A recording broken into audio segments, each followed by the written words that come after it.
Let me tell you all right now, when it comes to Final Fantasy VII Rebirth, you think you're ready, but you're not. You think you know, but you don't.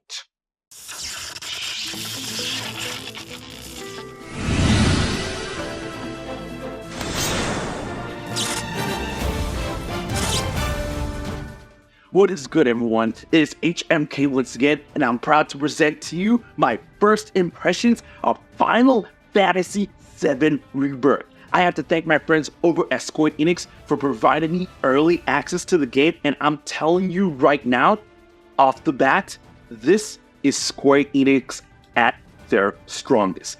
Don't worry, the footage and what I'm going to be talking about today is going to be completely spoiler-free because I cannot wait for you guys to enjoy the vast adventure that awaits you in part 2 of the remake series. And speaking of the remake series, let me put it to you in perspective right off the bat when it comes to remake compared to Rebirth. You would think Rebirth looks like an appetizer by comparison, with Rebirth being a main course or just one of the main courses depending on how part 3 goes.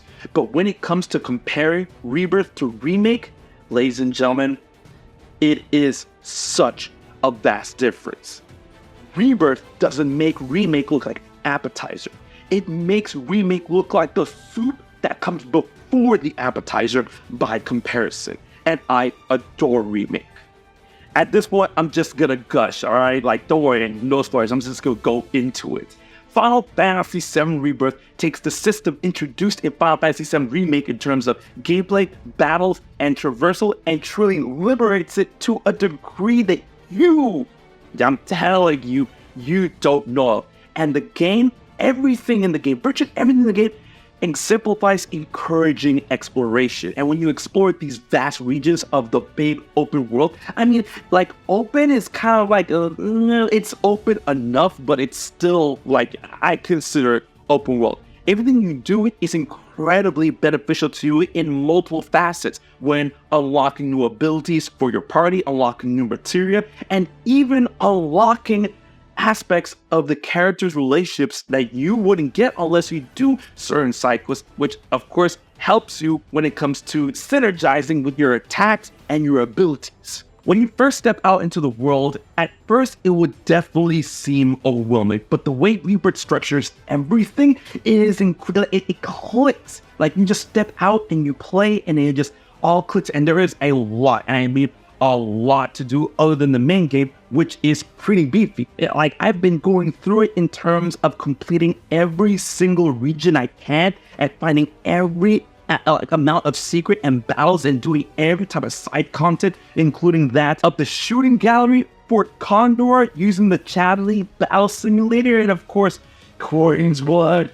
And a common point in discussion when it comes to the side activities and the side quests, especially when talking about remake, a lot of people thought that it felt a bit monotonous, and at times it did. But I'm telling you right now, when it comes to the Rebirth side quests, they are structured infinitely better, and the pacing is so much better that when you do side quests, it goes and puts you out into the world and makes you explore specific regions that you might not have done off rip. But then as you go, it opens up the world. I mean, the world is there for you to open it up. It's not like it's locked by a side quest. No, the side quest brings you to regions that you would think is like, maybe I should go over there. It's like, no, let me not go there. The side quest brings you there. And as you do that, you also unlock very specific character banter and conversations and relationship status upgrading that you wouldn't do if you didn't do the side quest, that flourishes the characters' backstory and relationships that you would not have gotten if you didn't do the side quest,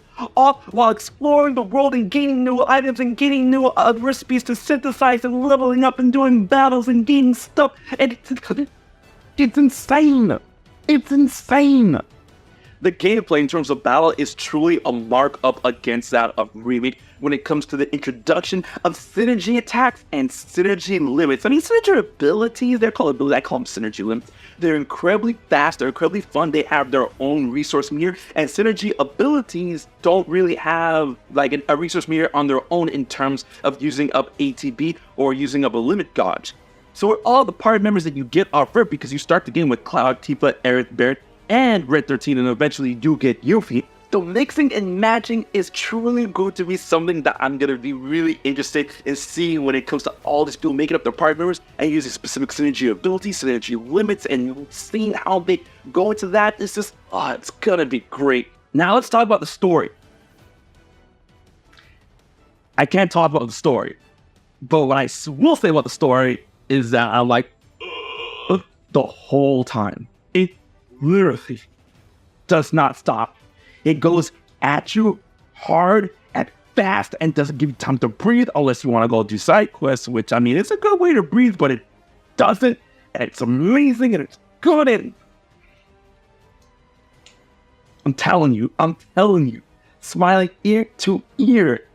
Now, when it comes to any type of detriments that I've noticed in terms of Final Fantasy VII Rebirth, I'm telling you the whole time I've been locked in. There's only very few, and I mean incredibly few, monotonous moments that I've experienced in Rebirth, and that's only when it comes to pushing something. Like when you need to push something to activate a switch or push something to get from A to B or whatever. That's like the only part where the energy is like, okay, you've come down to a 0. Everything is like at a 9, 10, 11, 12, but pushing something is like, all right, down to a 0. But other than that, the game is incredibly exhilarating at all times. And of course, going to offer remake, the voice acting, amazing. The music, there's so much music in this game. They weren't kidding when they said they made a bunch of tracks. You would think it's like, oh man, all these new tracks, all like, how many new tracks? 140 new tracks? Like, how can they have 140 new tracks? There is, to give you a perspective, there is side quest specific traversal themes, and then those themes have specific battle themes in specific side quests, and they're all bopping. And I'm like, okay, I need the soundtrack like yesterday. It's like, okay, when you play the game, come back into this video, when you play the game, salmon. That's all you need to know, salmon. And then when you know, you come back to this video, and then you comment salmon. Another thing you don't have to worry about in terms of starting up Rebirth, especially going up a remake, or if you're playing for the first time, the game throws out the window a detrimental aspect that plagues not only RPGs in general, but just games, in which when you play the game, you don't really start with a lot of things, abilities and attacks and things and whatever. No, you start pretty beefy in Rebirth. And that's really good. And the new abilities that they add throughout the game in terms of learning weapon-specific abilities and new materia, don't think this is going to be like a round 2 rodeo. I'm telling you, you ain't ready.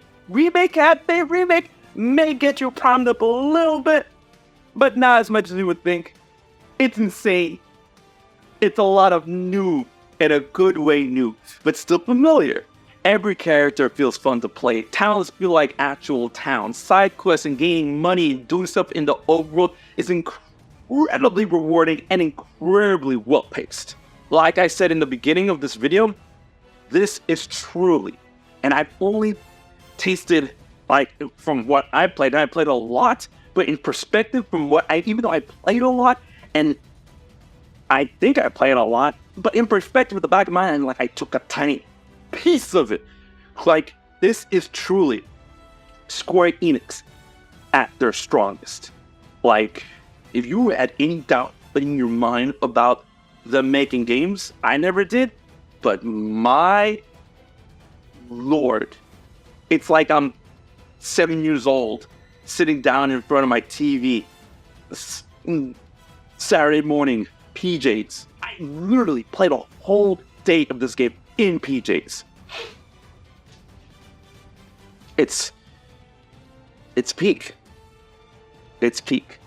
Now, of course, if you're watching this video, you're a fan of my community, fan of Square Enix, fan of Final Fantasy, fan.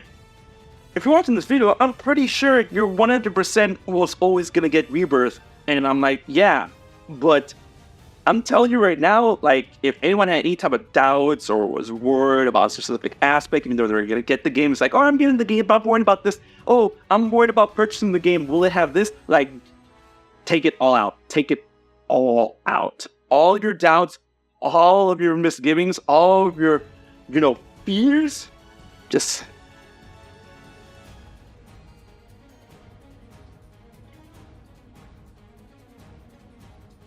this is the game. This is the game. Honestly, depending on what we see for the rest of the releases of this year, it's gonna be hard to beat for Game of the Year. It's gonna be, and I can say that confidently. Like this is beyond confidence. Like I'm like this is. I'm confident because the way this game carried itself in promotion and in the game itself, you can just feel the confidence from this game. It's utterly insane. It is. You'll have to play this. Final Fantasy VII Rebirth releases incredibly soon. I hope you guys enjoy these first impressions. And now I leave you to if you'll excuse me, I must return to the cold embrace of the crypt. But I'll be back. So until then, this has been your boy HMK, and I'll check you guys later.